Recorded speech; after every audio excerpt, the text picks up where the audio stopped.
చేస్తారో తెలుసా?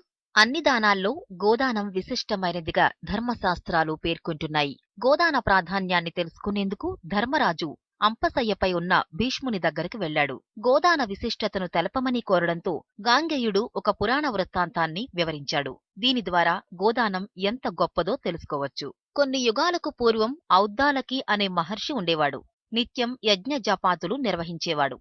ఒకనాడు తన కుమారుడైన నాచికేతుణ్ణి పిలిచి నదీ తీరంలో ఉన్న సమిదలు, దర్భలను తీసుకురమ్మని ఆదేశించాడు. నదీ తీరానికెళ్లిన నాచికేతుడికి అవి కనిపించలేదు. నది పొంగడంతో అవి నదీ గర్భంలో కలిసిపోయాయి. తండ్రి దగ్గరకు వెళ్లి విషయాన్ని చెప్పాడు. అప్పటికే ఆకలితో ఉన్న మహర్షి యజ్ఞకార్యాన్ని పూర్తి చేయాలన్న నిశ్చయంతో ఉన్నాడు. ఇంతలో కుమారుడు ఈ విషయాన్ని వెల్లడించడంతో పట్టరాని కోపంతో నాచికేతుణ్ణి నరకానికి వెళ్ళు అని మండిపడ్డాడు.